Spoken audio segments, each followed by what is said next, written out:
analizamos las distintas etapas de la historia argentina, desde los inicios de nuestra patria hasta la actualidad. Vamos a tener encuentros una vez por semana, esto quiere decir que vamos a tener una linda excusa para encontrarnos con compañeros y compañeras, para escuchar un poco de política y hablar y compartir de política. Eso es una de las cosas que inspiró este seminario, que se extienda en el tiempo y que nos abrace de aquí hasta terminar el año, teniendo en cuenta que el año que viene nos espera unidos y organizados, y si generamos esos espacios acá en el partido, seguro va a ser más fácil la dinámica de acción el año que viene. ¿Por qué la historia? Hemos pensado que la historia y la historia argentina es la base fundamental para entender el por qué existe el peronismo. El peronismo no es una casualidad, sino que es una causalidad de muchas de las injusticias que sufrió nuestra patria y nuestro pueblo. Por eso la idea es analizar cómo en las distintas etapas de la historia argentina nuestro pueblo se vio atravesado por injusticias que después el peronismo vino a corregir. Hoy el profesor Hatuz va a tener a cargo la primera etapa de nuestra historia argentina, en donde, por ejemplo, seguro hablará de San Martín. Y el otro día, hace poco, se conmemoraba el aniversario de San Martín y no podía dejar de hacer el paralelo de una persona que entregó su vida por la patria, y a pesar de eso, luego Rivadavia, cuando él ya estaba en el exilio, le quitó el sueldo. Cerró el regimiento de granaderos, buscando borrar esa etapa de la historia argentina. Cosas que ha pasado también con el peronismo. Esa persecución ideológica, alguien que se opone a ir en contra de los argentinos y defender intereses de los poderosos, ha pasado en muchos momentos de la historia y después vuelve a suceder con el peronismo. También me parece importante la formación de la historia, porque entiendo de que somos un partido que tiene vocación de llegar al poder. Necesitamos, como peronistas, seguir gobernando para que La Rioja tenga mejores oportunidades para los riojanos y las riojanas. Bueno, para ello tenemos que entender que del Partido Justicialista necesariamente van a salir las próximas concejalas, concejales, diputados, diputadas, los próximos ministros de Educación, ministros de Economía, los próximos intendentes o intendentas, y gobernadores y gobernadoras. Al momento de tomar las decisiones es necesario que tengan una base fundamental de desde dónde venimos, para poder trazar una línea clara hacia dónde vamos. La improvisación en las decisiones políticas siempre nos llevaron a mal puerto, y nuestro partido tiene una raíz histórica muy grande de la cual basarse para poder tomar decisiones inteligentes y sobre todo socialmente justas. Por eso es que estudiamos la historia acá. Sin nada más que agregar, quiero agradecerles nuevamente a todas y todos los que siguen conectándose en el Zoom, y a quienes dejaron esta tarde sus tareas habituales y seguro ya empiezan a organizarse para prepararnos y encontrarnos todos los jueves, ya a partir del jueves que viene, 19:30, a compartir una clase de formación política. También, y antes de cerrar, sepan que está abierta la Secretaría de Formación y Capacitación Política para recibir propuestas de temáticas que consideren sea necesario formar. Si hay alguna inquietud, hay cosas que por ahí no les está cerrando y quieren que trabajemos sobre eso, o tienen una propuesta formativa para compartir con los compañeros y compañeras, sea bienvenido, que vamos a trabajarla juntos para poder llevarla adelante. Ahora le doy la palabra a la secretaria general del PJ Capital. Muchísimas gracias.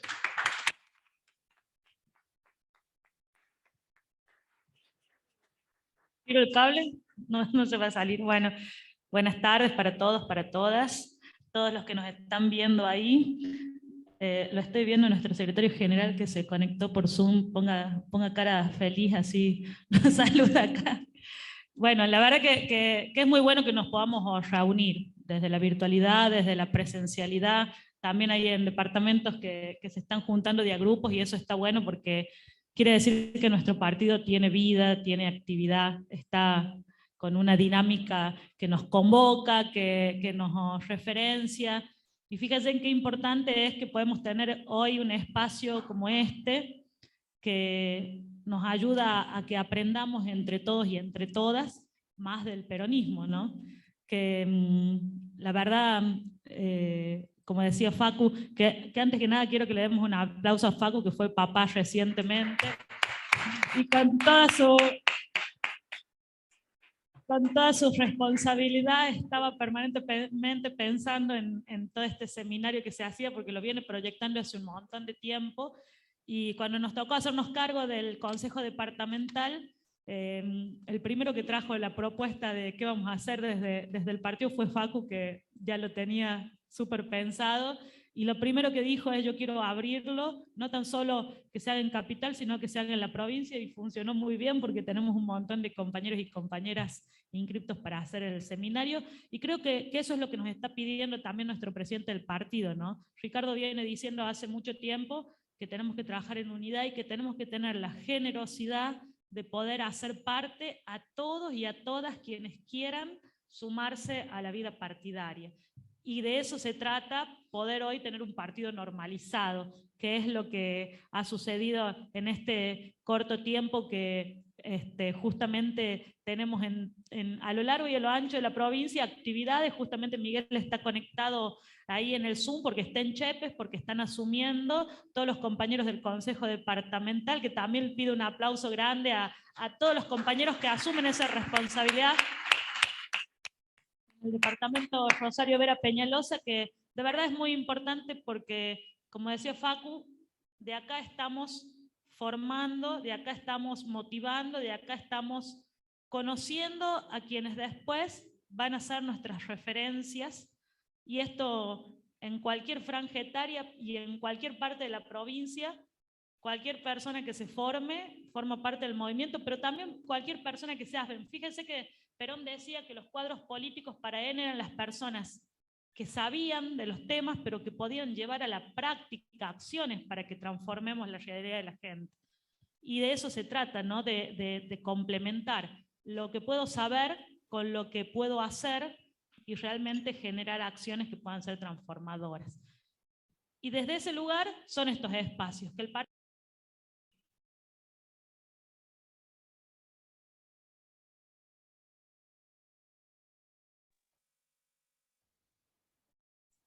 Están sin audio.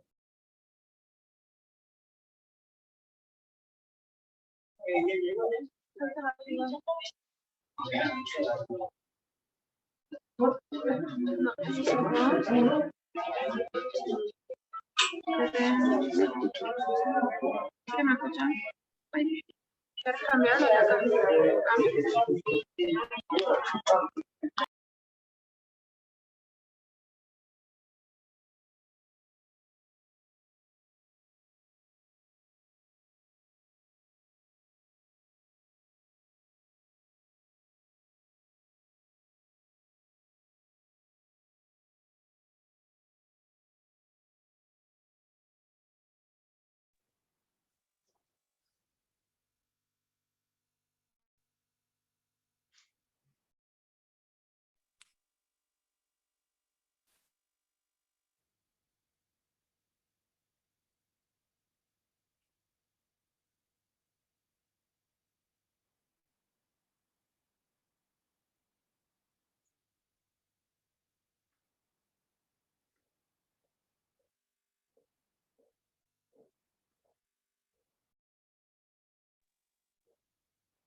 No, no se escucha nada la charla. No sé qué pasó.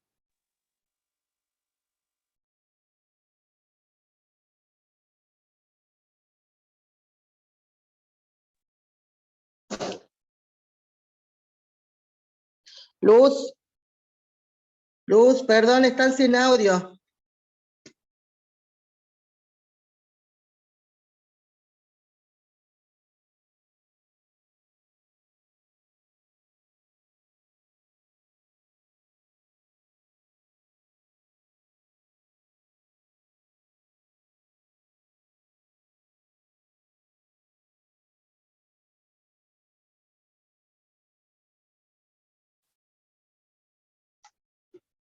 Ah.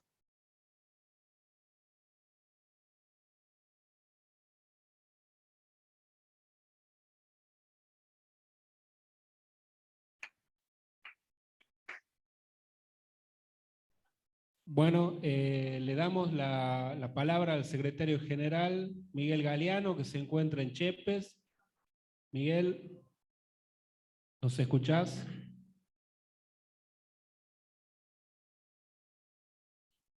Tenés el micrófono desactivado, Miguel. Mientras tanto, aprovecho para... Ahí estoy, Facu.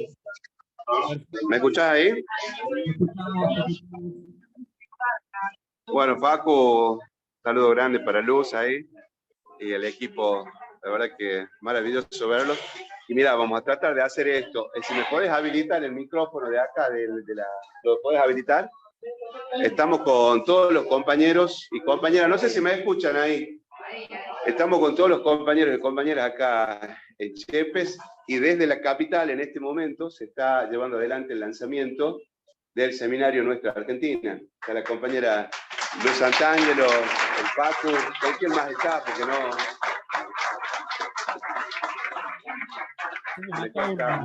Por lo menos 50, 60 cumpas en el salón. 60, 70 cumpas ahí, y en toda la provincia en este momento, como nosotros acá en la capital y en cada departamento, se han convocado para llevar adelante este proceso de un seminario en distintos bloques que recorre toda la historia de Argentina. Así que para nosotros es maravilloso a través de estas tecnologías mantenernos conectados y saber que el proceso de formación y capacitación que propone el presidente del partido, Ricardo Clemente Quintela, se lleva adelante. Y bueno, esto es el corazón que late de un pueblo peronista, fundamentalmente a partir de las compañeras y de los compañeros que hoy se van a poner en función. Así que bueno, Luz querida, te abrazo fuerte, Facu, y bueno, estamos haciendo historia todos juntos, caminando por una huella que ha marcado Ricardo Clemente Quintela. Y la tengo a Tere Quintela acá, que también así, Teresita, para no confundir. Saluda, Tere, ahí están todos los compañeros en capital. Bueno, ahí está, así que bueno, muchísimas gracias. Un aplauso para todos, para todas. Muchas gracias, compañeros, ahí en el departamento capital, y toda la suerte del mundo. Felicitación. Quiero decirle algo a Luz, no sé si me estás escuchando, Luz. Está bueno, maravilloso. Mira lo que es la cartelería. Todo este laburo es del equipo de comunicación de la provincia de Conduce Luz, así que bueno, les pido un fuerte aplauso. El compañero Marcelo que estuvo ahí a full haciendo todo. Y acá, mira la sonrisa Marcelo, y fíjate si le gusta. Marcelo, un abrazo, Marcelo. Dale, pero Marquesito Ferreira también y todo el equipo Luz. Bueno, muchísimas gracias, un beso grande, y nosotros acá ya estamos iniciando la puesta en funciones de los compañeros del Departamento Capital y la rama femenina. Un beso inmenso. Chao, compas. Chao, saludos a los compañeros. Bueno, y también agradecerle, no quiero dejar de nombrar a los secretarios de Formación y Capacitación Política que hicieron posible que la inscripción sea federal y que estemos ahora conectados a través de todos los departamentos, a la compañera Carrizo Cintia de Vinchina, a Cristian Molina del Departamento de La Madrid, a Edgar de Sanagasta, Federico Pinto del Departamento de San Martín, Flores María de Rosario Vera Peñalosa, Gallego Jaime de Felipe Varela, Gerardo Fuensalida del Departamento de Independencia, Herrera José Luis de Arauco, Mario Toledo de Chamical, Renzo Mercado de Famatina, Nieto Aldo Leonel de Castro Barros, Pedro Lulo González de Chilecito, Roberto Brizuela de Juan Facundo Quiroga, Héctor Salica de Ángel Vicente Peñalosa, el diputado Sotomayor de Los Sauces, y Vega Jorge de General Ocampo. Muchísimas gracias, compañeras y compañeros, por haber abrazado este proyecto como propio. Y ahora sí, a lo que venimos a escuchar, lo dejamos con el profesor y licenciado en Historia, el compañero Jatuf Chicho, más conocido como Chicho.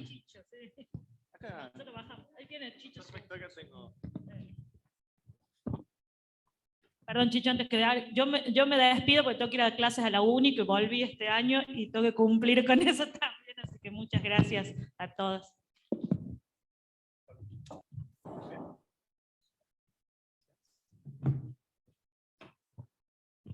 Bien, buenas tardes a todos y a todas, ¿sí? Primero, como para comenzar, quería agradecer principalmente a Facu, que desde que me presentó la propuesta, siempre estuvimos ahí viendo todas las posibilidades para que este seminario salga lo mejor posible. Así que quiero que le den un aplauso a Facu porque realmente es un trabajo bastante grande el que él hizo.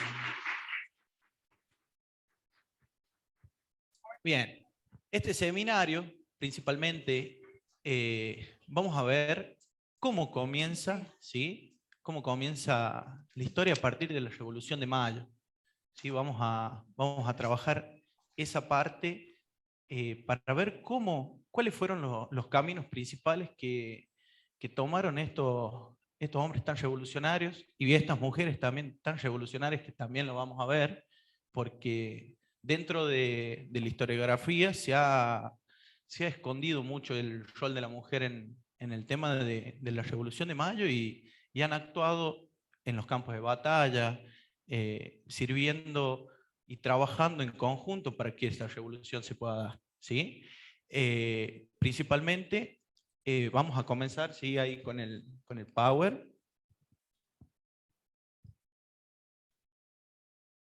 Bien, en este módulo vamos a trabajar la primera parte en donde comienza la historia argentina. Comienza, sí, con un pueblo. ¿Sí? Bien. Comienza con un pueblo que se une para luchar por su nación y termina con el inicio de una guerra civil. En este módulo vamos a ver eso. ¿Por qué un pueblo que se une para luchar por su nación? ¿Y por qué desemboca en una guerra civil? Proyectos enfrentados, perspectivas diferentes de la organización del país. Hoy mismo vemos diferentes perspectivas en nuestro país. Nosotros vamos a ver en este módulo por qué había esa famosa grieta. Comienza en 1810, 1811, hasta 1813, y vamos a seguir en toda la historia, ¿sí? Vamos a comenzar con un hecho, un hito histórico fundamental, que son las invasiones inglesas. Algunos se acuerdan, lo han visto en las escuelas, los chicos, las chicas, ¿han visto qué fue la revolución, las invasiones inglesas? A ver, ¿alguno se acuerda algo sobre las invasiones inglesas? Los escucho. Esto también queremos generar un intercambio de ideas, quiero escucharlos. Pueden opinar, pueden levantar la mano y pueden preguntar, ¿sí? ¿Qué se acuerdan de las invasiones inglesas? A ver. ¿Qué año fue las invasiones? Bien, bien. La primera invasión inglesa, ¿sí? Fue en 1806. ¿Qué pasó en esas invasiones inglesas? Si recordamos, Buenos Aires era una pequeña aldea de apenas 46.000 habitantes, ¿sí? Con calles de tierra, casas bajas. O sea, no había nada de infraestructura. ¿Por qué? ¿Por qué llegan ahí los ingleses? ¿Qué querían? A ver, ¿qué querían los ingleses? ¿Alguno sabe? ¿Alguno sabe qué querían los ingleses? ¿Para qué llegan? ¿Cuál era el objetivo? Bien, bien. ¿Qué pasaba? Un tiempo antes, ¿sí? En Europa se había librado la batalla de Trafalgar, en donde había dividido Europa en dos. Francia se había quedado con la parte del territorio europeo, ¿sí? Y Gran Bretaña, con una potencia naval muy grande, había quedado en la parte de los mares, ¿sí? Con todos los mares había quedado. Entonces, ¿qué va a suceder? Gran Bretaña tenía una fuerte industrialización en esa época, entonces debía introducir su mercadería en algún lugar. En Europa no podía. Entonces, ¿qué iba a suceder? Van a buscar principalmente introducir su mercadería en África. Pero ¿qué pasa? Cuando esa flota iba llegando a África, se dan con la noticia de que en Buenos Aires había un gran tesoro. ¿Por qué en Buenos Aires había un gran tesoro? O sea, recién dijimos, era una aldea de casas bajas, apenas 46.000 habitantes. ¿Para qué irían a Buenos Aires? Pero nosotros sabemos que en esa época había mucho oro y plata. ¿Y dónde sacaban el oro y la plata? Del Potosí, ¿sí? Del Alto Perú, actual Bolivia. Hoy, en ese momento, la plata y el oro llegaba a Buenos Aires y iba rumbo a España. Entonces, los ingleses, ¿qué buscaron? Ir en busca de ese tesoro, ¿sí? Entonces llegaron a Buenos Aires, eran apenas 1.600 hombres, pero como sabemos, en esa época no había milicias, no había nada de defensa en Buenos Aires. Entonces pudieron entrar hasta el fuerte de Buenos Aires, actual Casa Rosada, seguro muchos las conocen. Ese era el fuerte de Buenos Aires. El general Beresford era el que comandaba, ¿sí? El ejército de 1.600 hombres, y entraron. 46 días se izó la bandera de Inglaterra, de Gran Bretaña, en el fuerte de Buenos Aires.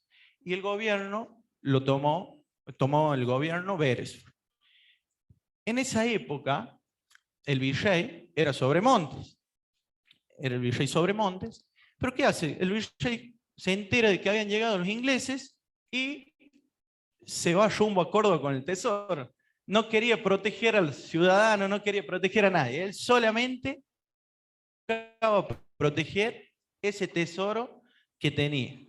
Se fue a Córdoba, obviamente los ingleses lo alcanzaron, tomaron el tesoro, pero bueno, ¿qué es lo importante de esta invasión inglesa? ¿Qué es lo importante? ¿Por qué vemos invasión inglesa? Yo les dije que íbamos a ver Revolución de Mayo y demás. ¿Por qué es importante? Porque en este momento se va a despertar la conciencia nacional, ¿sí? Bien, acá el general Beresford había comandado el ejército inglés y tenía o sea, ellos estaban preparados para pelear con cualquiera, ¿sí? En Buenos Aires no había defensa. Entonces ahí aparece en la historia argentina una persona que va a marcar el rumbo y va a ser el creador de las primeras milicias populares, que él va a ser Santiago de Liniers. Santiago de Liniers era un marino francés. ¿Y qué hacía en Buenos Aires? ¿Qué creen que hacía en Buenos Aires? Y primero había traído una empresa, ¿sí?, de cubitos de carne, que actualmente es la sopa que utilizamos todos los días. Esa empresa fracasó totalmente, entonces Liniers tuvo que buscar un nuevo rumbo. Como se codeaba con la oligarquía porteña, lo pusieron al mando, ¿sí?, de la flota de Buenos Aires. Entonces, ahí Liniers propone comenzar a preparar a estas milicias, formar milicias. ¿Y quién eran los encargados de luchar? Los principales encargados de luchar iban a ser los jornaleros, los artesanos, algunos esclavos. ¿Por qué iban a ser? Porque al alistarse en las primeras milicias, los esclavos iban a ser una suerte de libertos. Entonces le daba una cierta libertad dentro de una sociedad bastante fragmentada en la época. Entonces vamos a ver que en Buenos Aires Liniers va a crear estas milicias y también va a generar algo que yo siempre le digo a mis alumnos que siempre hay que ver la historia y compararla con la actualidad. Siempre hay que tener esa perspectiva. Y va a generar algo Liniers en esa época, que es la redistribución de los recursos. Va a comenzar a pagarle un sueldo a los milicianos, ¿sí? Eran milicias populares, obviamente, pero van a comenzar a pagarle un rédito económico, van a tener, y también un rédito político. Bien, ahí en ese momento, bueno, las milicias porteñas derrotan a los ingleses y después de 46 días que se hizo la bandera de Gran Bretaña, en el fuerte de Buenos Aires, los expulsaron. Había ahí un miedo de Buenos Aires de que vuelvan los ingleses, y eso terminó ocurriendo en 1807, ¿sí? Que ahí se va a llamar la defensa, la segunda invasión inglesa. Va a volver van a volver los ingleses a Buenos Aires, pero ¿qué va a suceder? Se van a encontrar con otro panorama totalmente diferente. Se van a dar que en Buenos Aires ya se habían formado estas milicias, ya había gente preparada para luchar. Y también, no menos importante, que también había personas comunes que estaban en sus casas, que ayudaban a los milicianos. No estaban preparados formalmente para luchar, pero luchaban también por su, todavía no se llamaba su patria, pero en ese momento se va a dar una conciencia. ¿Por qué nosotros a este módulo le llamamos Nace una Patria? Porque realmente en esta época, principalmente después de la segunda invasión inglesa, vamos a ver que va a nacer una patria. Nace la conciencia de identidad nacional, que hoy la tenemos todos, me imagino. Por eso muchas veces yo reniego con el tema de los símbolos patrios, que ya lo vamos a ver un poquito más adelante, pero siempre hay que respetar, siempre hay que respetarlos, siempre hay que ser conscientes a la hora, porque muchos de estos personajes que han estado en la historia han luchado por la patria, para que hoy nosotros podamos vivir tal y cual estamos en nuestro gran país. ¿Sí? Bien, ahora vamos a hablar un poquito,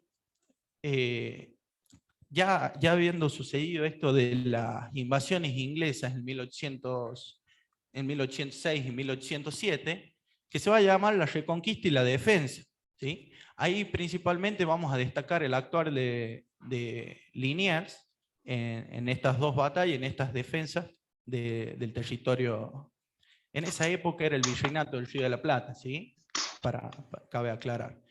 Nosotros tenemos, en esta época, van a hacer eso que les decía yo, ese sentimiento o esa conciencia nacional. Vamos a ver también que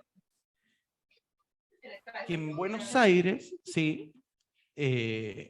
Pocos meses después,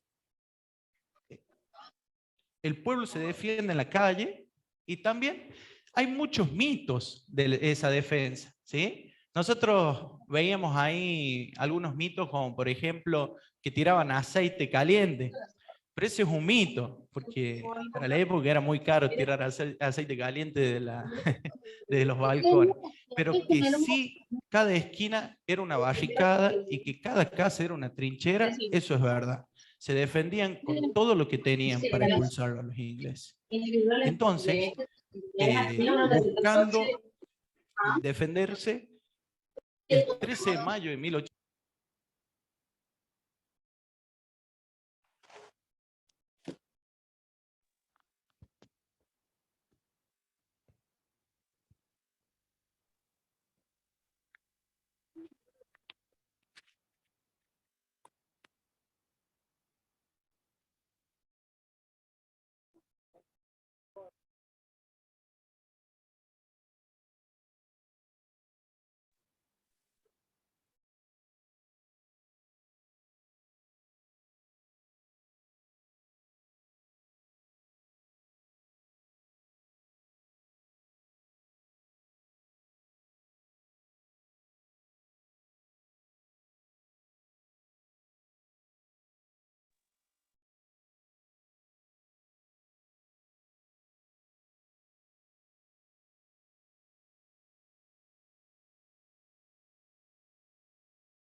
el asedio de los franceses en Cádiz.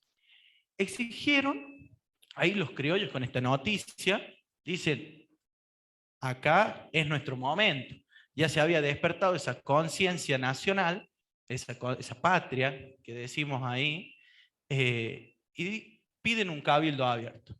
En ese momento, el virrey era Cisneros, ¿sí? Es muy conocido Cisneros, ustedes los deben conocer mucho porque seguro lo vieron en segundo o tercer año de de la escuela secundaria.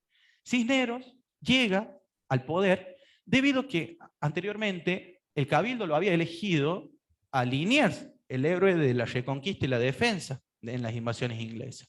Entonces llega Cisneros. ¿Por qué? Porque en España habían llegado noticias de que Liniers estaba formando milicias, había redistribución de recursos y demás. Y como sabemos, en esa época éramos una colonia, ¿sí? Éramos una colonia dependiente de España. Y no se podía hacer eso. Entonces lo sacan a Liniers y lo ponen al virrey Cisneros. El virrey Cisneros llega con todas las malas noticias, con todo. ¿Por qué? Porque apenas asume, un tiempo después, llegan estas noticias de España diciendo que se había disuelto la Junta Central de Sevilla. Los criollos piden un cabildo abierto. En ese cabildo abierto, en esa época, se iban a plantear diferentes ideas.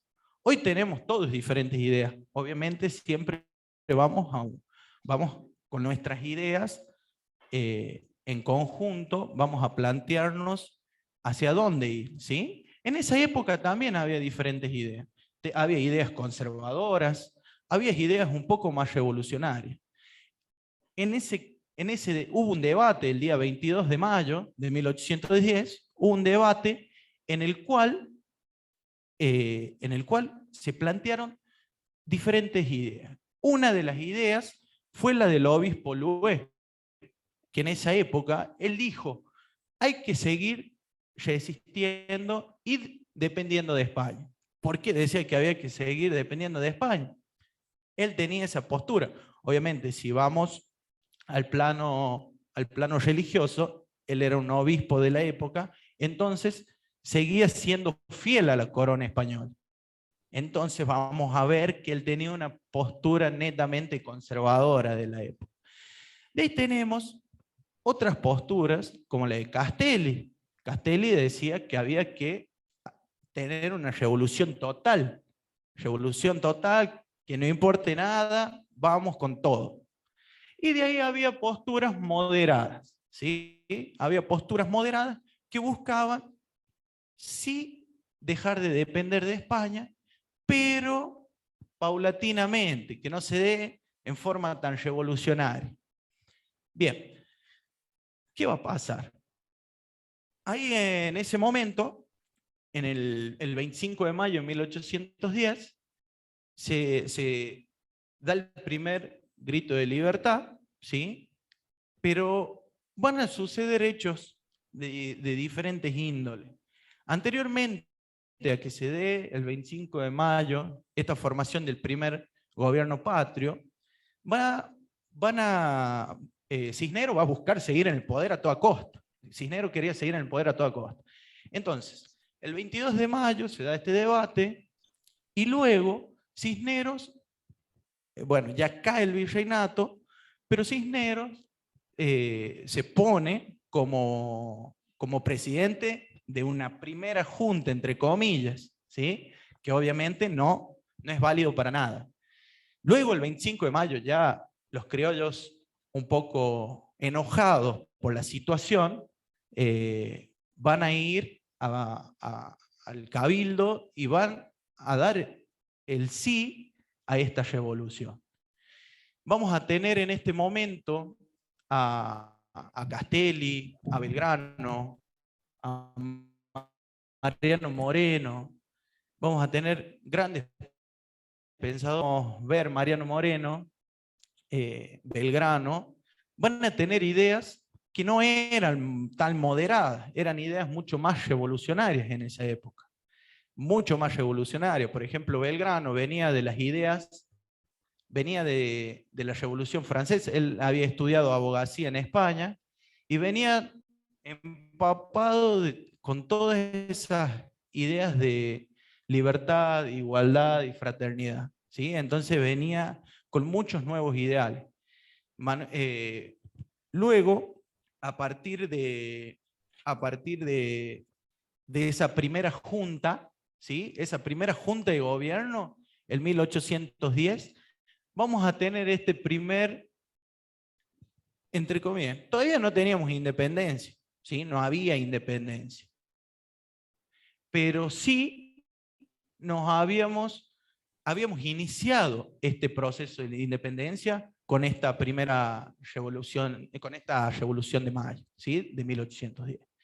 Vamos a ver que en la primera junta vamos a tener a Mariano Moreno, vamos a tener a Cornelio Saavedra como presidente, vamos a tener a Juan José Paso, Manuel Alberti, Castelli, Belgrano, Ascuénaga, Mateu y Larrea. Van a ser los que van a conformar esta primera junta de gobierno. Cuando hablamos de primera junta, sí, siempre el 25 de mayo es una fecha muy importante, pero hablamos de este proceso que se va a dar después, ¿sí? Había diferentes tendencias acá, porque la primera junta,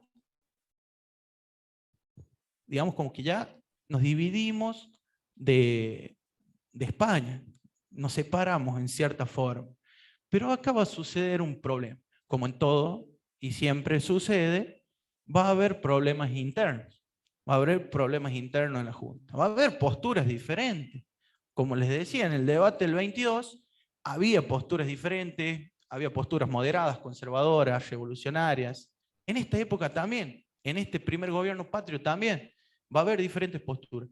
Y esas posturas que no se van a poner de acuerdo, van a aletargar la independencia. Son esos palos en la rueda que hacen que se demore esta independencia que recién se va a dar en 1816. ¿Por qué? ¿Qué postura había? Nosotros tenemos acá en la primera junta a Cornelio Saavedra, que era el presidente, y lo tenemos a Mariano Moreno, este hombre de las ideas, como secretario. Ahí van a estar esas dos posturas o esos dos caminos diferentes del primer gobierno patrio. ¿Por qué dos caminos diferentes? A ver, porque Cornelio Saavedra era moderado, ¿sí? Era muy moderado. Es más, a la primera junta, ahí Felipe Piña lo dice en uno de sus videos, le pone a la primera junta el nombre de la máscara de Fernando VII. La máscara de Fernando VII. ¿Por qué le pone la máscara de Fernando VII? Porque dice que la primera junta sigue rindiendo fidelidad a la corona. Pero, ¿cuál era el objetivo de eso? Siguen con la fidelidad a la corona de Fernando VII, aunque esté preso, pero sucede esto debido a que ellos querían ganar tiempo para poder independizarse, tener una constitución, tener esta conformación de autoridades, sin una idea, o sea, siempre teniendo una idea de lo que querían como país, ¿sí? Bien, estas dos posturas encontradas, Cornelio Saavedra era muy moderado por lo que decía Moreno. Moreno era más revolucionario. A Moreno lo seguía Belgrano y Castelli, ¿sí? Pero ¿qué va a pasar? La primera junta va a durar muy poco tiempo y se va a conformar la Junta Grande. La Junta Grande, ahí vamos a tener los 22 diputados. En la Junta Grande vamos a tener los 22 diputados de cada provincia. Que eso no quería Moreno. Moreno no quería, decía, está bien, las provincias tienen que participar, pero las provincias tienen que participar en un congreso diferente. ¿Por qué? Porque se iba a demorar el proceso de independencia. ¿Por qué se iba a demorar el proceso de independencia? Y obvio, en esa época que un diputado del norte tenga que ir a Buenos Aires, tenía muchos días, ¿sí? Tenía bastantes días, no era fácil juntar a todos. Esta primera junta era solamente en Buenos Aires y alrededores. En esa época también se van a llamar las campañas al Alto Perú, a Paraguay y también a la banda oriental. ¿Por qué? Porque había que difundir la primera junta, había que difundir esta revolución que se había dado en Buenos Aires, ¿sí? Había que difundir. No tenía que quedar solamente ahí, teníamos que difundirla, las las provincias del interior tenían que saber. Y para eso hubo varios encargados y también varios sucesos, que ya vamos a verlos en un ratito. Les termino con esto, con las dos ideas de Saavedra y de Moreno. Entonces estas dos ideas, Moreno directamente renuncia a su cargo de secretario. ¿Por qué? Porque no quería que las provincias se adhieran a esta junta grande, que va a ser lo que le va a suceder a la primera junta. No quería que las provincias formen parte.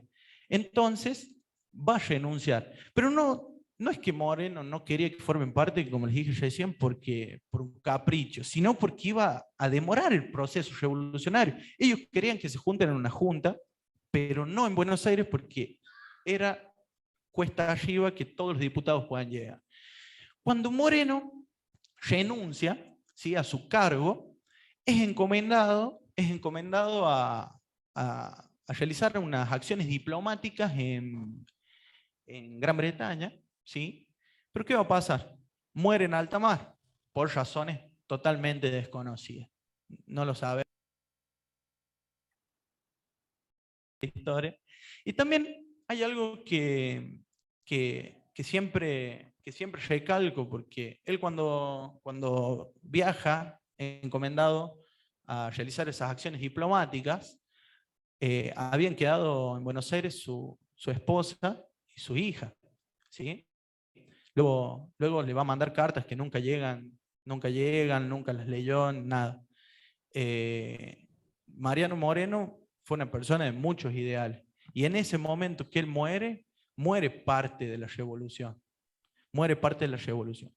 Él en un momento dijo que la cordura, no había que tener corduras en época de revolución, ¿sí?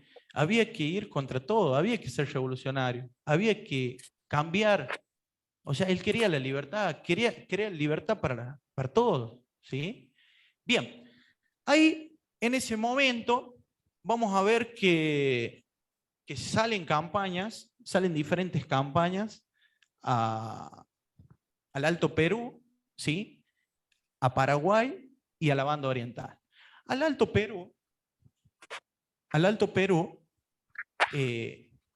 va a haber un problema bastante grande.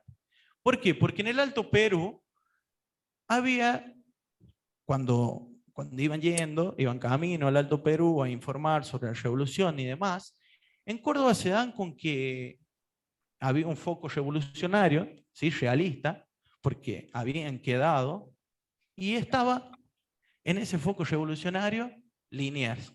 ¿Quién era Liniers? El que había estado en la batalla, en las invasiones inglesas, en la reconquista y en la defensa. ¿Qué sucede con Liniers? Liniers, obviamente, él siguiendo sus ideales y luchando para la corona española, estaba en contra de la revolución. Entonces, en ese momento, Mariano Moreno, bueno, ahí vamos a tener también el actuar de Francisco Ortiz de Ocampo, porque él había sido encomendado a la campaña del Alto Perú, ¿sí? ¿Qué pasa? Moreno decía que había que fusilarlo a él y a todos los que habían participado en ese foco revolucionario. Entonces había que fusilarlo a los realistas para que no se pongan en contra, ¿sí?, de la revolución. ¿Qué va a pasar? Cornelio Saavedra decía que no, que había que tomar los prisioneros y listo. Pero ahí en ese momento el héroe de la reconquista, Liniers, es fusilado, ¿sí?, es fusilado, él y sus compañeros, es fusilado, y Mariano Moreno fue el que lo manda a fusilar, ¿sí? Bueno, en el Paraguay, el que va a ser el encomendado para poder avisar sobre esta revolución va a ser Manuel Belgrano, el que veníamos hablando, el hombre de las ideas. Lo van a poner en el campo de batalla. ¿Por qué lo ponen en el campo de batalla? Ahí hay una disputa. Porque Buenos Aires, ¿sí?, estos gobiernos provisionales, porque fueron muy cortitos, si algo no le gustaba de de las personas que lo conformaban, los mandaban a, como a Mariano Moreno, lo encomendaron lo encomendaron y murió en alta mar. A Belgrano lo mandaron a luchar, a pelear, ¿sí? Y en la banda oriental, a Artigas, que también va a aparecer esta figura del federalismo. Ahí vamos a ver que fue un hombre fuerte, que siempre luchó por sus ideales y por mantener este federalismo que es tan importante que hoy lo tenemos, ¿sí? Bien, vamos un poquito, ahí vamos a ver un videíto, ¿sí? Para que, si hay preguntas o algo, levanten la mano, yo los escucho.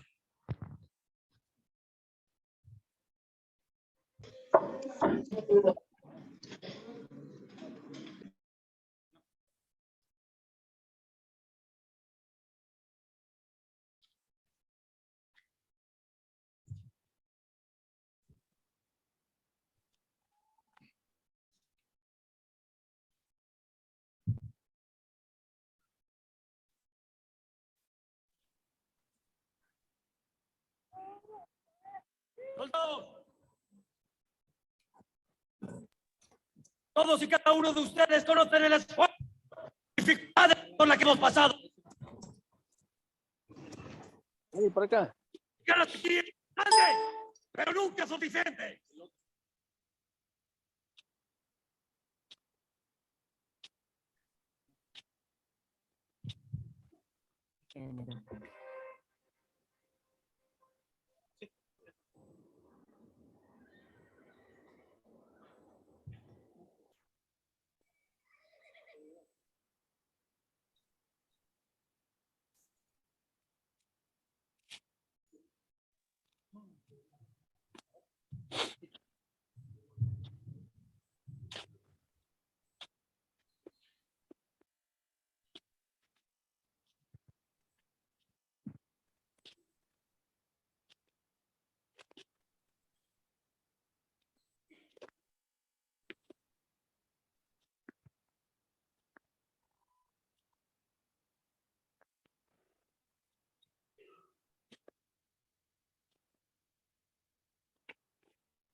Cada uno de ustedes conoce el esfuerzo y las dificultades por las que hemos pasado.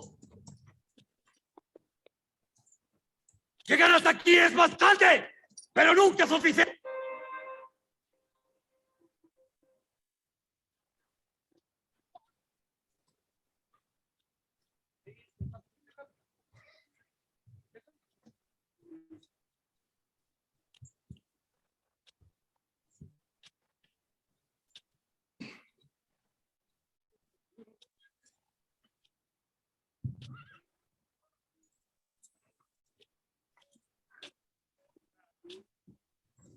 Soldados, todos y cada uno de ustedes conocen el esfuerzo y las dificultades por las que he pasado.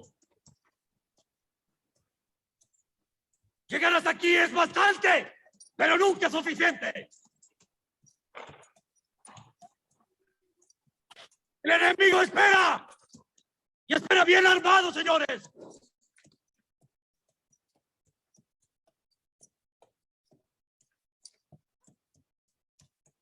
Con la esperanza de la América.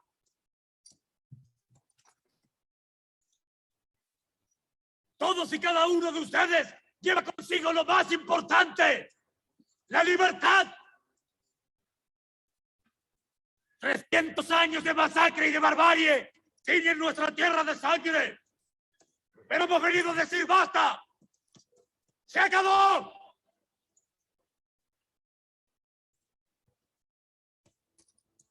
Soldados, se me llena el corazón al ver tantos guerreros dispuestos. Nuestros hijos y los hijos de nuestros hijos recordarán este momento con orgullo, porque le dejaremos una tierra digna de ser vivida, donde puedan sembrar, crecer y prosperar, libres de toda cadena, donde cada hombre pueda decidir su destino sin importar su color, su linaje, su procedencia y qué carajo. Porque todos somos iguales ante el Supremo, así como somos iguales ante la muerte. Porque cualquier hijo de mujer merece ser libre de una vez y para siempre. ¡Seamos libres! ¡Que lo demás no importa nada! ¡Viva la patria! ¡Viva! ¡Viva la patria! ¡Viva! ¡Viva la patria!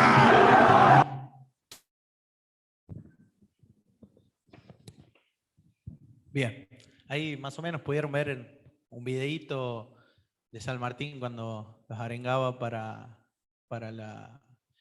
cuando fueron en el cruce de los Andes, ¿sí? Nosotros en esta época... No se veía el video, solo audio. Mucho la atención, los ideales que tenían personas como Manuel Belgrano, como San Martín, porque ellos querían la independencia, querían la Constitución, querían que seamos libres, ¿sí?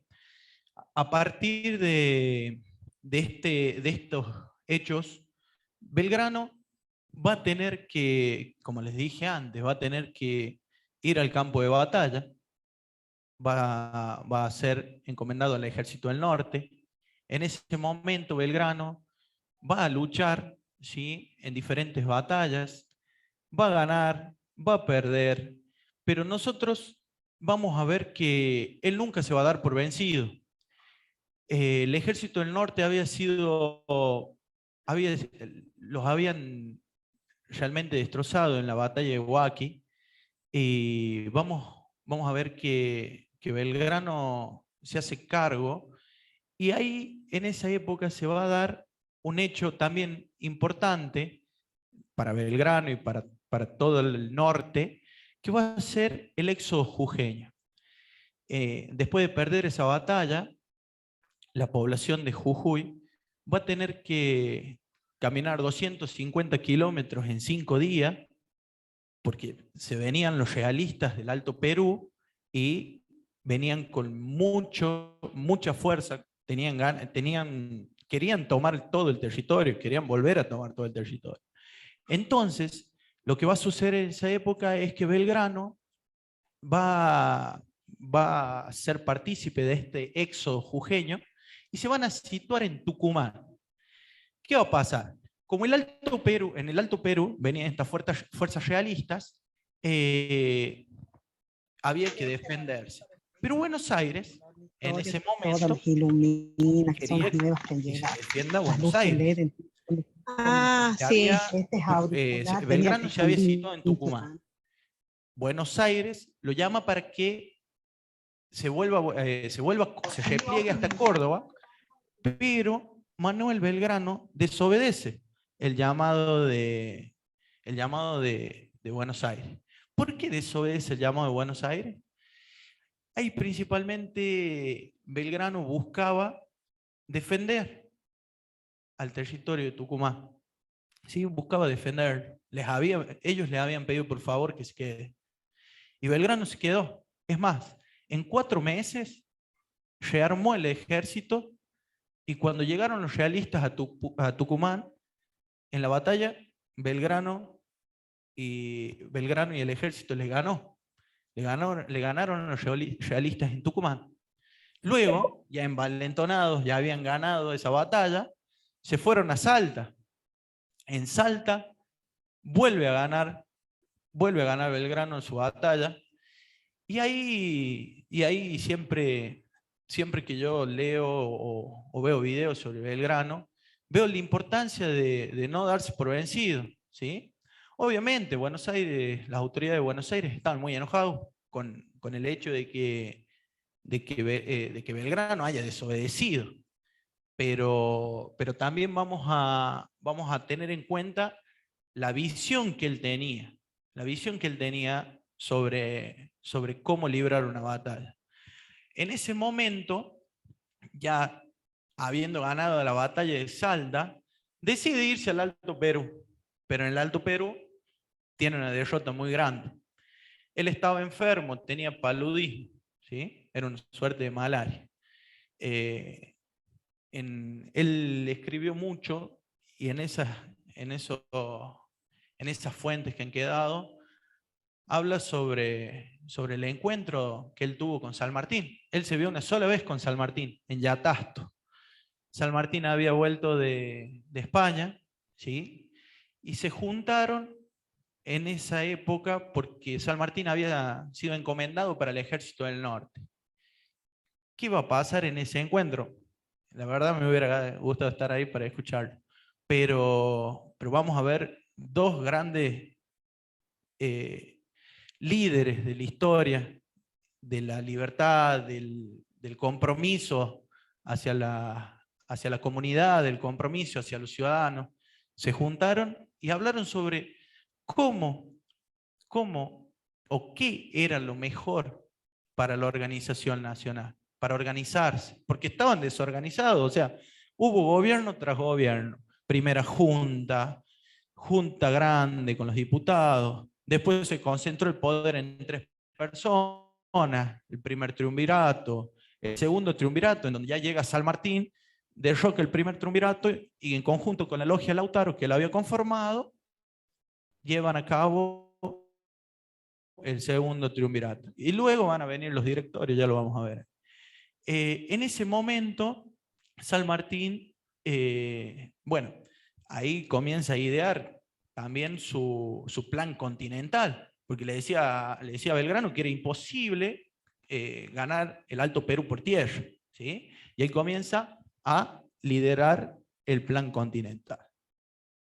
Ahora vamos a ver un poquito sobre el rol de la mujer, ¿sí? El rol de la mujer dentro de la revolución. Una mujer que se llamó María Remedios del Valle y fue una de las pocas mujeres que comenzó a luchar en la guerra de la independencia, que se formó desde que se formó el primer gobierno patrio, el 25 de mayo de 1810, su primera participación fue en la expedición del Alto Perú, junto a su marido y a sus 2 hijos. Ella, como muchas otras mujeres, acompañó a la tropa, alimentando a los soldados, curando heridos y también peleando con muchos de ellos. Así lo hizo en la batalla de Huaqui, donde desafortunadamente perdió a su marido. Ahí pueden ver el pavo. Y a sus 2 hijos. Lejos de rendirla, sumó más coraje para pelear en las contiendas que le hablaba recién de Tucumán y Salta. Debido a su bravura y valentía, Manuel Belgrano la nombró capitana, ¿sí?, del ejército. Entonces, ahí tenemos un rol fundamental y capaz que muchas veces lo pasamos por alto en programas que tenemos como en historia argentina, cuando lo vemos en el secundario lo pasamos por alto. Muchas veces he hablado con mis colegas de siempre resaltar ese rol, porque es muy importante. Así como ella, Juana Zurduy, Macacha Güemes, han luchado hombro a hombro con la causa, ¿sí? Han luchado hombro a hombro con la causa y siempre se ha omitido por algún motivo su participación en la historia. Entonces nosotros acá desde la formación, ¿sí?, de la formación en estos módulos vamos a ver también el rol de la mujer, porque a mí dentro de todo me parece muy importante no ocultarlo, ¿sí?, poder verlo, poder ver qué hicieron. Bien, luego también vamos a tener a Juana Zurduy, que fue una mujer muy singular y Juana Zurduy siempre estuvo también luchando por la patria. Me conmovió. Acá hay una frase que dice Adela Bash, que habla sobre Juana Zurduy, dice: Zurduy fue una mujer muy singular. Me conmovió su capacidad de transgredir los mandatos como rebeldía, sino para abrir un camino. No era como rebeldía, sino para abrir un camino. Ella siempre buscaba eso. Ahí vamos a pasar un videito cortito de Juana Zurduy. La construcción de la historia argentina está atravesada por las diferencias de género. Así como fue resaltada la imagen de Belgrano o de San Martín, Poco se sabe de las miles de mujeres que participaron de la lucha emancipadora. Juana Azurduy se sumó a la lucha anticolonial junto a su marido y sus 4 hijos, formando parte de las campañas antirrealistas, bajo las órdenes de Balcarce y luego de Manuel Belgrano, en el Ejército del Norte. Como combatiente participó en numerosas batallas, pero fue el triunfo en combate de Villar el que hizo posible el reconocimiento de su valor. Le fue otorgado el cargo de teniente coronel y el mismo Belgrano le entregó su sable. Juana, que había combatido embarazada de su 5ª hija y que había perdido a toda su familia en la lucha, desprotegida y en las sombras, murió en la indigencia, paradójicamente, un 25 de mayo de 1862. Mujeres muchas veces olvidadas, que lucharon por la libertad de todos y de todas.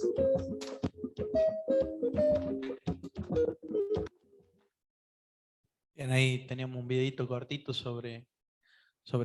muy cortito sobre el actual, porque hay mucho más, ¿sí? Ya vamos a hablar con Facu para armar otra sobre las mujeres, ¿sí? De 1810 hasta la actualidad. Ahí en el seminario se va a hablar, ¿sí? De mucho, pero ya vamos a armar también. Bien, para seguir, ya estamos cortitos de tiempo, así que vamos a continuar. Vamos a tener acá un momento importante, yo siempre repito, invasiones inglesas, Revolución de Mayo, Asamblea del año 13. La Asamblea del año 13 va a ser muy importante. ¿Por qué va a ser importante la Asamblea del año 13? Porque se van a tomar medidas.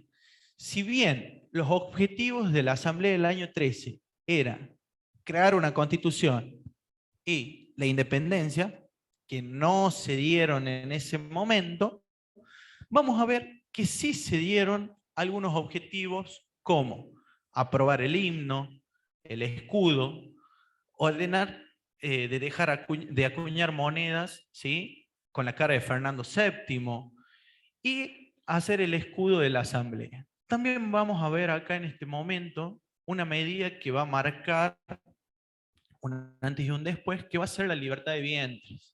La libertad de vientres, ¿alguno sabe qué es la libertad de vientres? A ver. Sí. Sí.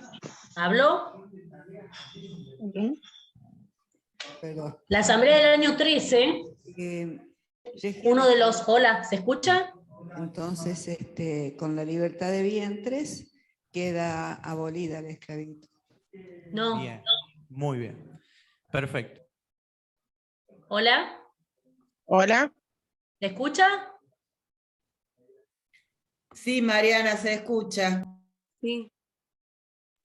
Mi opinión es que el primer grito de libertad realmente fue el 9 de julio de 1816. Es mi opinión. Bien, bien. Sí, sí, sí. Perfecto, tomado. Yo digo primer grito porque fue un proceso que se va a llevar a 1816, que es el 9 de julio de 1816 que se da la libertad, pero es el puntapié de ese hecho histórico. Bien, perfecto.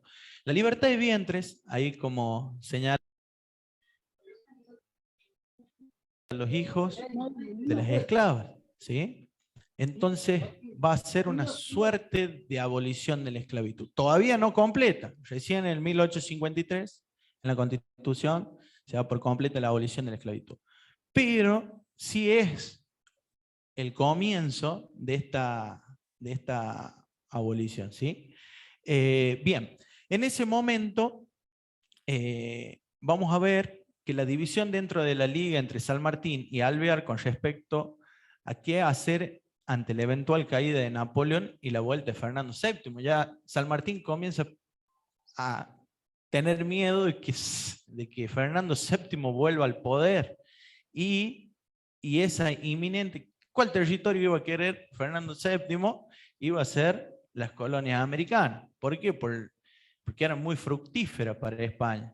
El oro, la plata, el trabajo que se realizaba acá y se llevaba en España era era algo que a España le servía mucho. Entonces, él iba a querer recuperar estas colonias.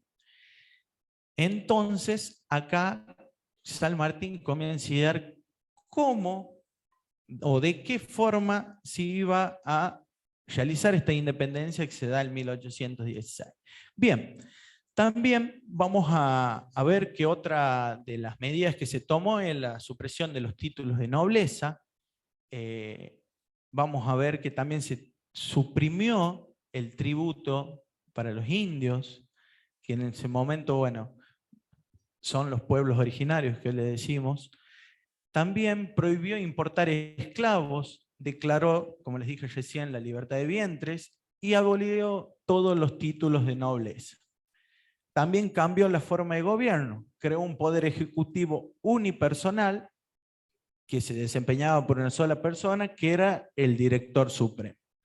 De 1814 a 1820 vamos a tener este director supremo, ¿sí? Este poder unipersonal, que vamos a tener a Posadas, a Alvear, a Álvarez Thomas, González Balcarce, Pueyrredón y Rondó. ¿Qué va a pasar con el directorio y con esta lucha de la independencia?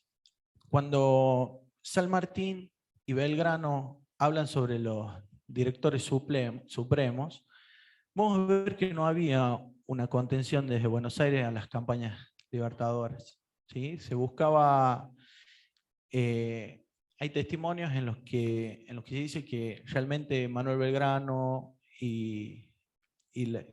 Manuel Belgrano gastó todo, porque Manuel Belgrano era de una familia, como dije recién, había estudiado en España, era una familia acomodada, y gastó todo su dinero en esta lucha contra la independencia, ¿sí? Porque había momentos que hasta él debía pagar para poder comer y darle de comer a sus soldados. Entonces, con el tema económico, vamos a ver que el poder de Buenos Aires no estaba totalmente convencido de lo que estaban realizando estos grandes hombres. Hoy, viendo ahí unas noticias, veía que la redistribución y demás, en la actualidad, entre las provincias, hoy en la actualidad se da efectivamente, ¿sí? Realmente ver ese rol del Estado, ese federalismo, y tratar de conservarlo, tratar de buscar con nuestro gobernador, como lo decíamos.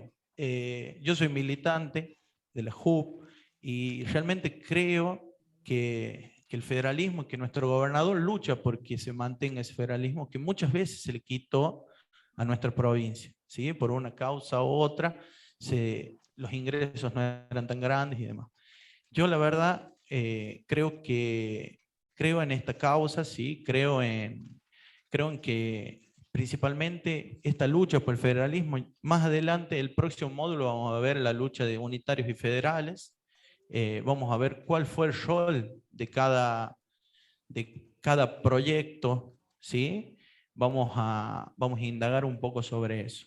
Vamos a seguir con la siguiente diapositiva. Bien, ahí vamos a lo importante también, que fue el Congreso de Tucumán, ¿sí? ¿Algunos saben por qué se reunieron en Tucumán y no en Buenos Aires? ¿Alguno? ¿Por qué? Ahí le vamos a pasar el micrófono. ¿Por qué se reunieron en Tucumán y no en Buenos Aires? A ver.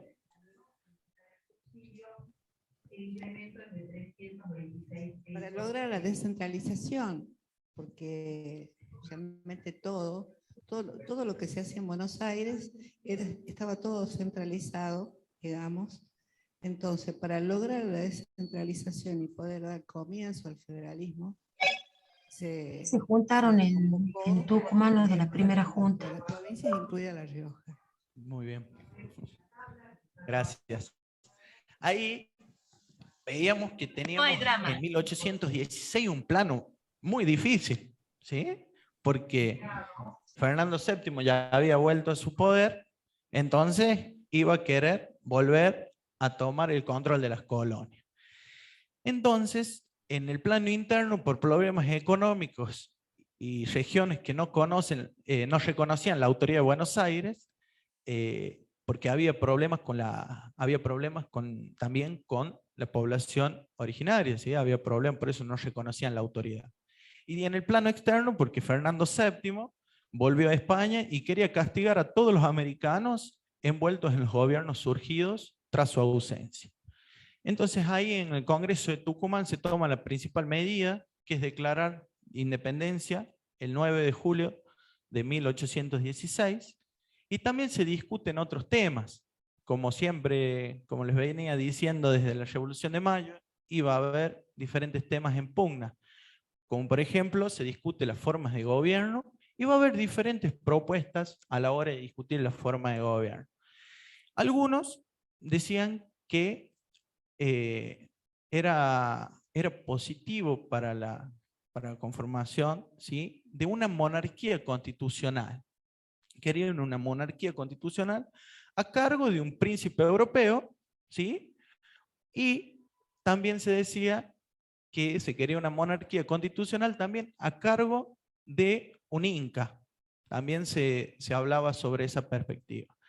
Y había otras propuestas como la república, ¿sí? Entonces había todavía esa diferencia de proyectos. Había diferentes proyectos en pugna, entonces todavía no se podía tomar la decisión. Se dio un paso muy importante que fue la independencia, pero no se pudo tomar la decisión, ¿sí?, de la creación de la Constitución, debido a que, como ahí nos decía la compañera, vemos que estaba dividido en dos, entre centralistas y entre las provincias que querían el federalismo. Uno de los principales propulsores del federalismo, que también es excluido de este Congreso del año 13, es Gervasio de Artigas. Gervasio de Artigas, él quería el federalismo para todas las provincias. Él quería el federalismo para todas las provincias y quería que la banda oriental no sea excluida, sea parte del todo. ¿Qué pasó? Buenos Aires, en esa época, bueno, las autoridades de Buenos Aires no invitó a participar a Artigas en este Congreso General Constituyente, porque ya sabía la perspectiva, ya sabía las ideas que él tenía, y obviamente iba a ser en contra de lo que proponían las demás provincias, ¿sí? Ahí el centralismo, vamos a ver que va a tomar las riendas, ¿sí?, de todo esto. ¿Por qué? Porque acá se van a dividir en dos posturas también. Las provincias lideradas por Artigas, ¿sí?, que era la Liga de los Pueblos Libres, y las Provincias Unidas, que eran las que firman la independencia el 9 de julio. También Artigas anteriormente, un año antes, él realiza un congreso con la Liga de los Pueblos Libres y ya declaran la independencia. En ese momento corría peligro la banda oriental, porque el Imperio de Brasil, ¿sí?, los portugueses, querían tomar la banda oriental y anexarla a su territorio. En la próxima clase, el próximo módulo, espero que vengan todos, vamos a ver esa parte, hay que dejarlos con un poquito de intriga. Vamos a ver cómo se da la guerra con el Brasil, ¿sí?, y por qué se da principalmente. Vamos a ir con la siguiente diapositiva. Ya. Bien. En este momento, el Congreso de Tucumán se traslada a Buenos Aires, ¿sí? El Congreso se vuelve centralista, los portugueses ahí invaden la Barrio Oriental, que ya lo vamos a ver más después, y finalmente el Congreso redacta una constitución en 1819. Esta constitución es netamente unitaria. Entonces las provincias no la aceptan porque los principios de esas provincias no estaban contenidos en esa constitución. Entonces la constitución que se realiza en 1819 no es aceptada por las provincias. Ahí van a aparecer López y Ramírez, que van a ser unas figuras muy importantes de Santa Fe y Entre Ríos, que deciden marchar con sus ejércitos contra el director supremo y lo derrotan, ¿sí?, en la batalla de Cepeda de 1820. Ellos eran líderes del federalismo, ¿sí?, y estaban en contra del centralismo porteño. ¿Por qué? Porque también tocaba sus intereses. Vamos a ver que Buenos Aires, al tener el puerto, no va a dejar comerciar en los puertos de Paraná, en Santa Fe, no va a dejar que se exporte ni se importe nada. Entonces, vamos a ver que acá hay una lucha de intereses. Hay una lucha de intereses y los federales van también, obviamente, van a luchar por sus intereses, por también poder comerciar, poder vender. Buenos Aires va a ser un punto muy estratégico debido a su puerto, pero vamos a ver que, bueno, más adelante, caudillos como Facundo Quiroga, bueno, el Chacho Peñalosa, siguen luchando, ¿sí?, por el federalismo. En este momento, desde 1810 a 1820, vimos que hay una inestabilidad tremenda en los gobiernos, ¿sí? Una inestabilidad tremenda. Hay gobiernos provisorios, hay gobiernos que no son fuertes centralistas en su forma central, pero no son fuertes para las provincias del interior. Vamos a ver también que en estos años, Artigas va a ser un líder, por eso ya vamos a ver un videito de Artigas, va a ser un líder federal con principios muy, muy innovadores para la época, ¿sí? Muy innovadores para la época, en donde él quería ese federalismo y esa redistribución para todas las provincias. También vamos a ver que en esa época, aproximadamente en 1813, con estas nuevas medidas que se toman, van a dar rumbo a lo que más adelante se va a dar como la conformación del país. Acá hubo muchas luchas, ¿sí? Hubo muchas luchas contra los realistas para poder llevar a la revolución, y también va a haber muchas luchas internas, muchas guerras civiles entre unitarios y federales. ¿Por qué? Porque también había que defenderse, había que defender los ideales. En este momento, estas luchas van a frenar todos los procesos. Por eso, ahí el doctor Facundo debe haber visto muy bien esa parte, ya lo vamos a hacer hablar, pero se va a demorar mucho el proceso independentista y el proceso constitucional. Está bien, teníamos diferentes ideas, había diferentes perspectivas de lo que queríamos. Querían una república algunos, otros querían una monarquía, está bien. Anteriormente, algunos eran moderados, otros eran más revolucionarios, pero a partir de esas luchas internas van a demorar mucho el proceso independentista y el proceso particularmente constitucional. Nosotros hablamos de que en esta época, hoy, actualmente, tenemos que estar unidos, ¿sí? Tenemos que estar unidos y siempre, está bien, cada uno tiene diferentes ideales, porque no todos somos iguales, pero siempre hay que estar unidos y luchar por nuestros intereses, pero unidos, porque si vemos esta división en el proceso de construcción nacional, vamos a ver que se demora mucho esto, ¿sí? Se demoró mucho. Entonces, por eso uno de los objetivos en la actualidad es, por eso vemos el pasado para hoy en la actualidad no cometer los mismos errores. Bien, para finalizar, ¿sí? Para finalizar, En la última diapositiva, vamos a ver a Macacha Güemes, ¿sí? La cual peleó codo a codo, ¿sí? Con Miguel de Güemes, y principalmente Miguel de Güemes no había sido muy reconocido por su labor. Miguel de Güemes, en el plan continental que San Martín tiene, es fundamental, fundamental. ¿Por qué? Porque detiene el avance realista del Alto Perú. Miguel de Güemes con Macacha Güemes peleando en conjunto, detienen el avance de los regalistas del Alto Perú. Entonces San Martín en ese momento puede realizar el cruce de los Andes y realizar ese plan continental tan ansiado que tenía.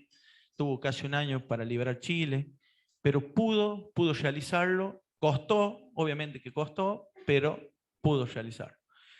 Bien, ¿hay alguna pregunta, algo que quieran decir? Me gustaría escucharlos hablar un ratito ustedes y ya terminamos. ¿Alguno que quiera hablar algo sobre lo que vimos hoy?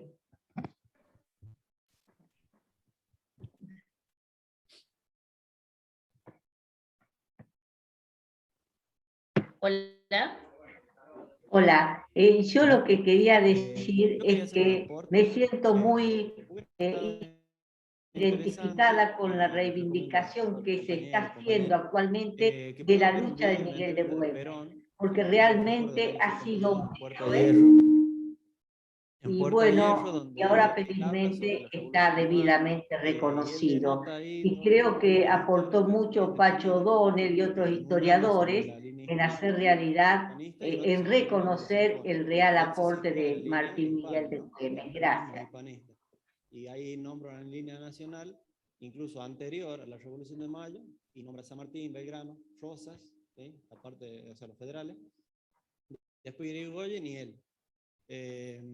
Como bien decía el compañero Aichillo, él habla de la formación de la patria, los inicios de la patria. Después la historia liberal habla del Estado moderno, los inicios del Estado moderno, ya con Mitre, ¿sí? Avellaneda y Sarmiento. Pero la nación, digamos, que es de lo que habla Perón y que es lo que reorganiza en el año 45 en adelante, que habla en la doctrina, el ser nacional, digamos, ontológicamente, empieza mucho antes, incluso de la Revolución de Mayo, ¿sí? Hay un poema de Martín del Barco Centenera, del año 1602, y hay otro también, un escrito de Ruiz Díaz, también de 1612, donde ya hablan de la Argentina, del concepto de Argentina y demás, que se va haciendo con los pueblos originarios, se va haciendo incluso con la llegada de los españoles, y también tener en cuenta que Perón en su parte doctrinaria lo habla mucho y reivindica lo que son los reyes católicos de España, es decir, la corona, no de los Borbones, que son liberales, que son los que están presentes en la corona española en la Revolución de Mayo, digamos, en ese proceso, sino la casa de los Austrias, ¿sí? Que es la línea, ¿no?, que se reivindica.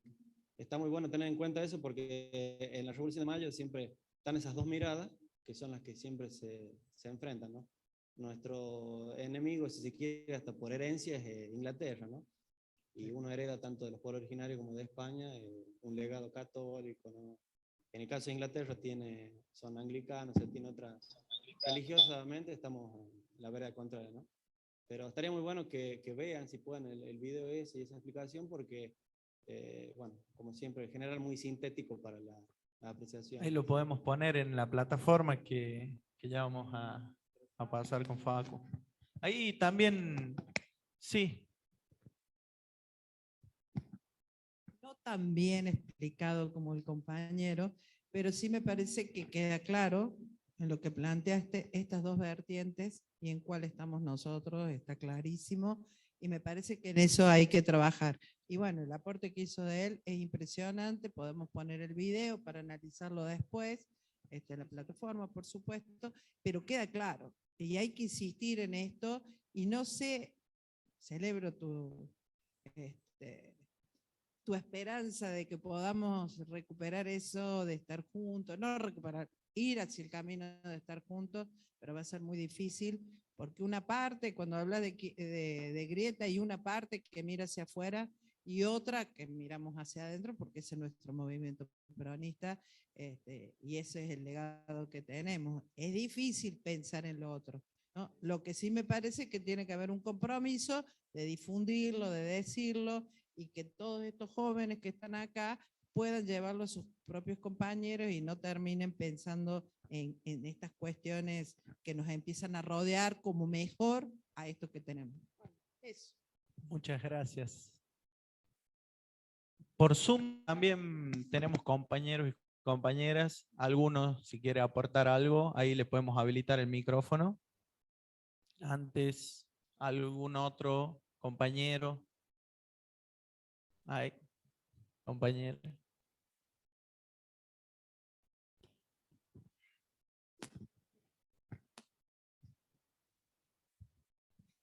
Me quería referir a lo que estuviste, cuando estuviste hablando del tema de sin llegar a la sanción de la Constitución de 1853. Me gustaría que amplíes un poco acerca de que todo comenzó con la Revolución Francesa en cuanto al constitucionalismo clásico, que luego fue el constitucionalismo social, que es el de nuestro movimiento, es decir, libertad, seguridad y solidaridad. Entonces, es importante hacer la diferencia entre lo que se plasmó en la Revolución Francesa, ¿no es cierto?, que digamos, Inglaterra precisamente fue donde se plasmó mayormente los postulados de la Revolución Francesa, pero que es un país que no tiene constitución, y sí Estados Unidos, que es el que tiene la constitución de la cual nosotros tomamos el texto de nuestra constitución. Prácticamente nuestra Constitución Nacional de 1853 es una copia de la Constitución de los Estados Unidos. Eso quería hacer ese aporte. Buenísimo, muchísimas gracias. Sí, en el segundo módulo, a veces por cuestiones de tiempo, hoy como era el inicio, tratamos de acortarlo un poquito, no dimos todo lo que había preparado, pero para el próximo módulo, que yo también lo doy, eso, por suerte, para poder seguir hablando sobre lo que quedó pendiente, por el video del compañero también, y ahora acá en público lo puedo invitar al compañero también a que el próximo módulo dé conmigo, el EMA.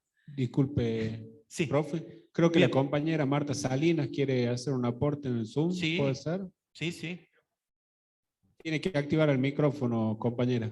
Sí, buenas noches. Yo lo único que quería decir es que me siento muy identificada con la revalorización que se ha hecho en estos últimos años de la gesta de Martín Miguel de Güemes, que realmente, como dijo nuestro conferencista, fue tan importante, tan decisivo, no solo sus dotes militares, sino también como político, como humanista, lo que significó para su pueblo, lo amado que fue por los salteños, o sea, cómo él realmente interpretó y cómo hizo legítimo todo el ideario independentista.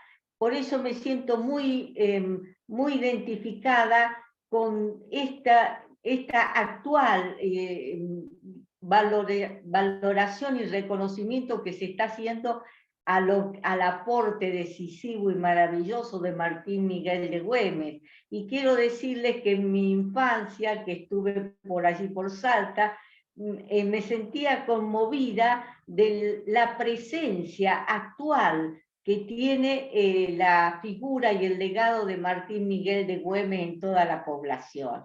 Es decir, eso, la legitimidad y la permanencia del legado y del aporte de Martín Miguel de Güemes, y que me siento muy feliz de que últimamente se está haciendo un reconocimiento tan merecido. Muchas gracias. Muchas gracias. Bien, ya nos quedan poquitos minutos, tenemos que terminar.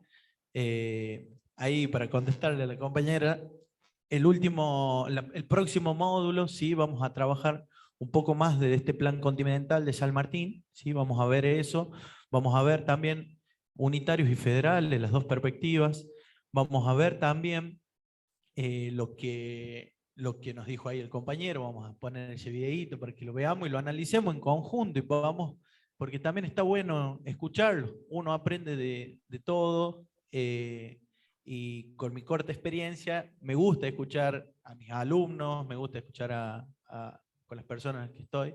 Así que bueno, vamos a trabajar eso y también vamos a trabajar sobre la primera deuda externa, ¿sí? que la asume Rivadavia, y vamos a ver por qué quería construir y demás.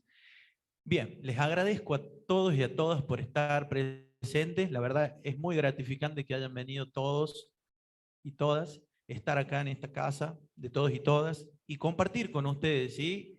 La verdad es la primera vez que hago esto, Facu me convenció, pero hay que salir un poquito del rol de lo que hacemos día a día y también poder aprender, ¿sí? Porque no solamente se aprende en la universidad, en los profesorados, también se aprende haciendo estas cosas y bueno, les agradezco a todos y a todas, y a Facu eternamente agradecido por este momento. No sé si querés decir algo, Facu. Sí, bueno, al profe un aplauso. Para comentarles un poco la propuesta de esta formación tiene que ver también con asumir una perspectiva de juventudes y una perspectiva de género también. Como podrán ver en el programa, tenemos compañeros y compañeras con mucha trayectoria, con mucha experiencia en el ejercicio de la política y en las ponencias, y también tenemos compañeros y compañeras jóvenes, como el profe, que es un profesor joven, pero es militante de la Juventud Universitaria Peronista. Entonces me parece importante poner en valor la militancia y la experiencia. En este seminario vamos a tener un poco de todo. La temática de la primera Constitución, por ejemplo, la va a tratar el doctor Pedro Goycochea dentro de 2 clases, así que vamos a tener aportes muy interesantes. Nada más por hoy, agradecerte, profe, por la clase, agradecerle a todos los compañeros y compañeras que están del otro lado en Zoom, que se han mantenido. Es muy difícil estar conectado 1 hora y media. La verdad que se agradece, quiere decir que la clase estuvo interesante, así que bueno, la verdad muy contento con la presencia de quienes están en su casa o en los departamentos compartiendo, y quienes vinieron acá, quienes se tomaron un tiempo para venir, compartir, escuchar. Los esperamos en la próxima jornada, que será el jueves de la semana que viene. Les pedimos disculpas por las cuestiones técnicas que hemos atravesado en esta primera experiencia de este seminario. Vamos a seguir aprendiendo, como decía el profe, y superando estos errores para que en la próxima oportunidad seguro va a salir un poquito mejor que hoy. Muchas gracias a todas y todos.